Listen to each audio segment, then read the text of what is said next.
সে যে সুকান্তের কবিতার মধ্যে আছে, সাবাস বাংলাদেশ, এ পৃথিবী অবাক তাকিয়ে রয়, জ্বলে পুড়ে বলে সরকার তবু মাথা নোয়াবার নয়। আবু সাইদ সেটা প্রমাণ করেছে, মুগ্ধ সেটা সত্যায়িত করেছে, আর ওয়াসিম জীবন দিয়ে বুঝিয়ে দিয়েছে বাঙালি আসলেই বীরের জাতি। মাত্র 40 দিনে 1,500 মানুষ জীবন দিয়েছে একেবারে অকাতরে। শেখ হাসিনা বলেছিলেন যে গুলি চালাতে থাকো যতক্ষণ পর্যন্ত না তারা ঠান্ডা হয়, কিন্তু যারা গুলি চালিয়েছেন সেই সমস্ত পুলিশ সদস্য, আর্মি সদস্য, তারা তাকে বলেছেন গুলি চালিয়ে তো কোনো লাভ হচ্ছে না, একটা মরে তো 10টা দাঁড়িয়ে যায়, কত গুলি চালাবো আমরা। এবং শেষ পর্যন্ত তারা গুলি চালাতে অস্বীকার করেছিল। আমার বক্তব্যের শুরুতেই আমি সেই সমস্ত বীর শহীদদের প্রতি গভীর শ্রদ্ধা জানাচ্ছি যারা জীবন দিয়ে আমাদের 20 কোটি মানুষের জন্য নতুন জীবন কিনবার শপথ তৈরি করেছেন। সাথীরা এবং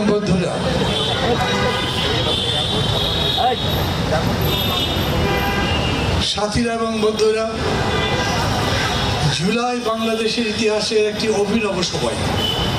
বাংলাদেশ ইতিহাস তৈরি করেছিল, আমি আগেই বলেছি যে আমরা ভাবিনি।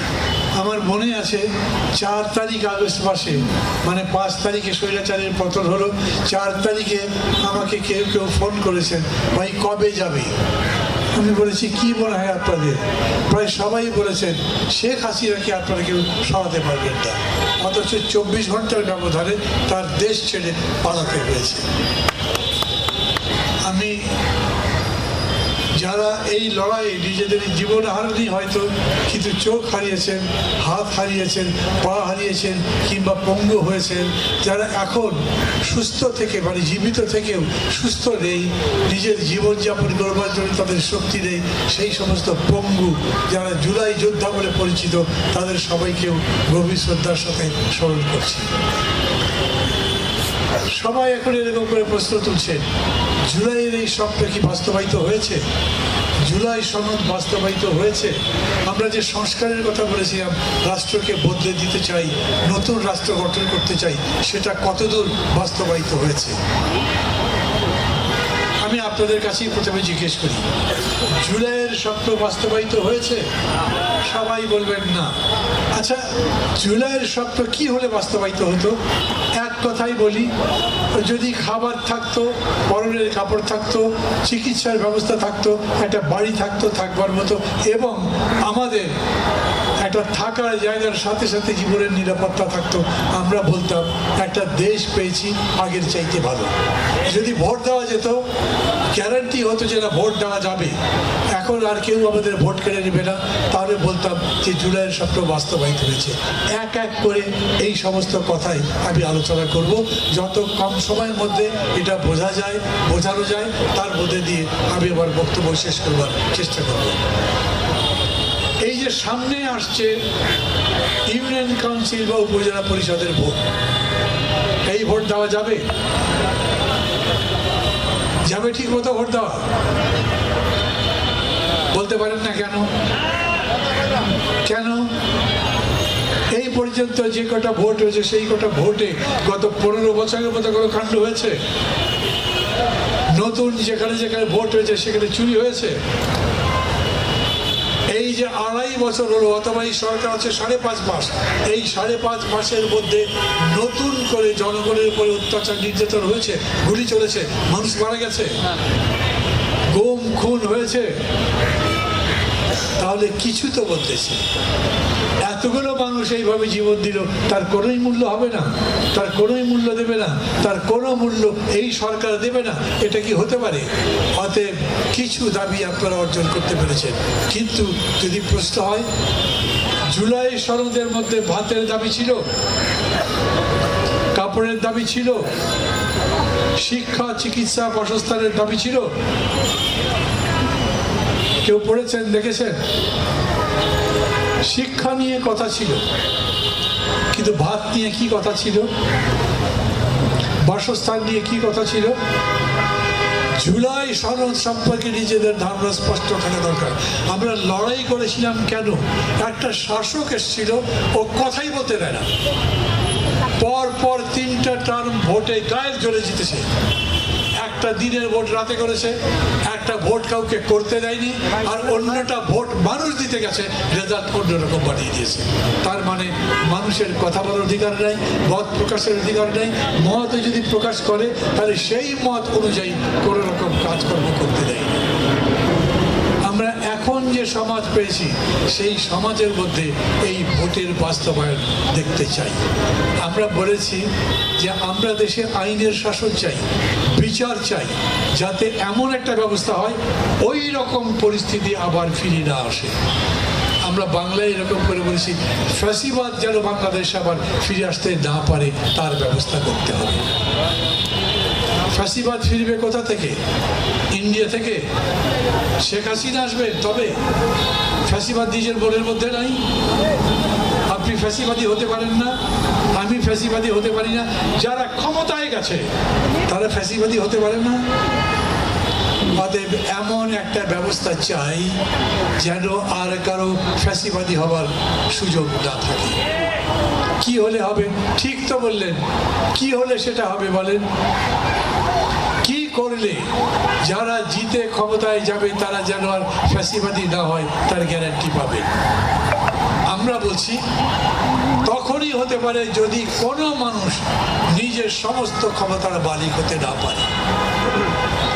যদি ক্ষমতাটার ভাগাভাগি থাকে, যদি ক্ষমতা 3, 4, 5, 10 ভাগে ভাগ হয়, একজন লোকের কথায় যদি দেশটা চলে, যদি যৌথ একটা নেতৃত্বের মধ্যে চলে, তাহলে কোনো ইচ্ছা করলেই কেউ দেশে এক ব্যক্তির শাসন কায়েম করতে পারবে না। আমরা বলেছি বিচার বিভাগের স্বাধীনতা চাই। গরিব মানুষের সবচেয়ে অসুবিধা কি? বিরোধী দলের সমস্যা কি? আমরা একটা ভালো কাজ করতে যাই, সরকারি দল আমাদের গ্রেফতার করে মিথ্যা মামলা দেয়, সেই মিথ্যা মামলায় বছরের পর বছর জেল খাটতে হয়। আমি এরকম একটা জায়গা যাই, বিচারের জন্য যাব, মাননীয় আদালত আমাকে গ্রেফতার করা হয়েছে, আমার কোনো দোষ নেই। আদালত দেখবে সত্যি সত্যি এই লোকটার কোনো দোষ নেই, সে আমাকে ছেড়ে দেবে। কোনো হোম মিনিস্টার ফোন করলে আমাকে আটকে রাখতে পারবে না। আমি চাই পুলিশ চাইলেই রাস্তার মধ্যে থেকে আমাকে এমনিতেই চিলের মতো ধরে নিয়ে থানার মধ্যে আটকে রাখবে, সেটা যেন না পারে। সেই রকম আইন চান, তাই তো? এমন আইন চাই যাতে আমি মানুষের মতো বাঁচতে পারি। কেউ আমার জমি কেড়ে নিয়ে গেছে, আমি মামলা করতে যাই, মামলা যারা নেবে থানার লোক আগেই যে জমি দখল করেছে তার থেকে টাকা খেয়ে তার পক্ষে রিপোর্ট লিখে রাখে আপনি জমি ফেরত পান। আমি ওই রকম থানা চাই, পুলিশ চাই যে জনগণের বিরুদ্ধে এইরকম কাজ করতে না পারে। এরকম কত কি আছে বলেন? মানুষের খাবারের ব্যবস্থা করতে হবে। কতগুলো মানুষ? 20 কোটি মানুষ কেউ যেন অভুক্ত না থাকে। 20 কোটি মানুষের কারো যেন পরনে কাপড় না থাকে, এমন না হয়। 20 কোটি মানুষের অসুখ যদি হয় তাহলে যেন ডাক্তার দেখে, প্রেসক্রিপশন হয়, যে ওষুধ দেখে সেই ওষুধ যেন সে কিনতে পারে, সেই ওষুধ খেয়ে সে যেন ভালো হতে পারে। কয়দিন লাগবে এগুলো করতে? একজন লোক গরিব, তার কোনো টাকাই নাই, সে ডাক্তারকে ডেকে ফি দিতে পারে না, ডাক্তার আসবে কেন তার কাছে? আমি ডাক্তারকে ডাকলে ডাক্তারকে ফি দেবো, কিন্তু সে ডাকলে তো সে ফি দিতে পারবে না। তাহলে ডাক্তার আমার কাছে আসবে নাকি তার কাছে যাবে? আপনি যদি ডাক্তার হতেন আপনি কি করতেন? ওই ডাক্তারও তো বলবে, ভাই আমারও তো সংসার আছে, আমারও তো চলতে হবে, আমার টাকা কোথায় পাবো? আমি আমার ঘরের সংসারের খরচ চালাবো কি দিয়ে? অতএব আমাকে ফি দিতে হবে, ফি না দিয়ে বিনা পয়সায় আমি আপনার চিকিৎসা করতে পারবো না। আর কোনো ডিসপেন্সারি আছে বাংলাদেশে বিনা পয়সায় ওষুধ দিয়ে দেবে? তাহলে কিভাবে একটা সুন্দর জীবন চান, একটা সুন্দর দেশ চান, জুলাই সনদ বাস্তবায়ন চান, সংস্কার চান? আমার সমস্যা তো হচ্ছে এই দেশ বদলাবার জন্য আমাকে অনেক কিছু করতে হবে। তার মধ্যে মূল কথা হচ্ছে মানুষ যাতে 2 বেলা খেয়ে পরে বাঁচতে পারে, মানুষের মতো বাঁচতে পারে, তার গ্যারান্টি চাই। কথা ঠিক বলেছি আমি? অতএব দেশে এইরকম ব্যবস্থা হতে হবে যাতে সবার কম বেশি ইনকাম থাকে। বাংলাদেশে সরকারি হিসাব মতে 40 থেকে 60 লক্ষ লোক বেকার, শিক্ষিত লোক, কিন্তু বেসরকারি ভাবে বলা হয় 4 কোটি শিক্ষিত লোক বেকার। সেদিন মির্জা ফখরুল ইসলাম আলমগীর এক বক্তৃতায় বলেছে, একটা পোস্টে একটা মাত্র চাকরি, 5 লক্ষ লোক তার ইন্টারভিউ গেছে। তাহলে বেকার কত? যারা বেকার তার তো কোনো ইনকামই নাই, তো কিভাবে চলবে? বেকারকে কে চিকিৎসা দেবে? কে তাকে লেখাপড়া শেখাবে? কে তাকে বই কিনে দেবে? আমার কাজ হলো ওই বেকারত্ব যেন না থাকে, তার যাতে কাজের ব্যবস্থা হয়। কাজের ব্যবস্থা কোথায় হবে? কে কাজ দিতে পারে? এই কাজ যদি দিতে হয় তার মানে একটা অফিস খুলতে হবে যেখানে লোক লাগবে, একটা কারখানা হতে হবে যেখানে লোক লাগবে, মানে বিনিয়োগ হতে হবে, নতুন নতুন কল কারখানা অফিস আদালত খুলতে হবে, নতুন প্রজেক্ট চালু হতে হবে, না হলে আপনি চাকরি দিতে পারবেন না। আমি বলছি অনেকগুলো কথা বলা যাবে, লম্বা হয়ে যাবে ইতিহাস, এত লম্বা ইতিহাস আপনি শুনতে পারবেন না, সে কথা বলবার মতো সময় আমার হাতে থাকবে না। কিন্তু এটা ঠিক, পুরো দেশকে যদি বদলে দিতে না পারেন তাহলে জুলাই সনদ বাস্তবায়িত হবে। আর পুরা দেশ বদলাবার জন্য একদিনে হবে না। প্রথম শর্ত হচ্ছে এমন একটা সরকার লাগবে যেই সরকার সত্যি সত্যি দেশ বদলাতে চায়, খালি নিজের ভাগ্য বদলাবার কাজ করবে না, দেশের 20 কোটি মানুষের ভাগ্য আস্তে আস্তে বদলে দেওয়ার জন্য কাজ করতে পারবে। সেই রকম দলকে আমরা ভোট দেই। এই পর্যন্ত যারা যারা ক্ষমতায় ছিল তারা সেই রকম দল, এখন পর্যন্ত যারা যারা ক্ষমতায় আছে তারা সেই রকম দল। আপনি না বলছেন, কিন্তু এখানে যদি বিএনপির 20টা লোক থাকতো তারা আপনাকে ধরে বসতো। আমাদের সরকার তো করছে। আমাদের প্রধানমন্ত্রী দেখো একটা হাফ হাতা শার্ট গায়ে দিয়ে ঘুরে বেড়াচ্ছে, সব মানুষের সাথে বেশে, কোন রকম অফিসের টাকা পয়সা নেয় না, অফিসের গাড়ি নেয় না, হেঁটে হেঁটে অফিস চলে যায়। বলবে না এগুলো? তার মানে চেষ্টা কেউ কেউ করছে, কিন্তু কাজটা ঠিক মতো হচ্ছে না। আমরা এই জন্যে বলি জুলাই সনদ বলেন, সংস্কার বলেন, তার জন্যে প্রথমত একটা রাষ্ট্র গঠন করতে হবে। আপনার একটা সরকার লাগবে, যেই রাষ্ট্র এবং সরকারের কাজ হবে ব্যাপক জনগণের কল্যাণ করা, তাদের চাকরির ব্যবস্থা করা, তাদেরকে ইনকাম পাইয়ে দেওয়ার ব্যবস্থা করা। সোজা কথা না। কিন্তু যদি ধরেন 1 লক্ষ লোক বেকার হয়, সেই 1 লক্ষ লোককে চাকরি দিতে কতদিন লাগবে? সরকার কি বলেছে? 1 লক্ষ লোককে চাকরি দেবে কতদিনের মধ্যে? 1 লক্ষ লোককে চাকরি দেবে, সম্ভবত আমার একটু ভুল হতে পারে, 1 কোটি লোককে চাকরি দেবে।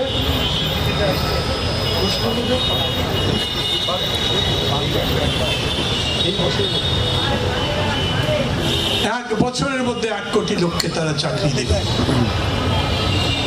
যদি চাকরি দেয় তাহলে সরকারের বিরোধিতা করবেন?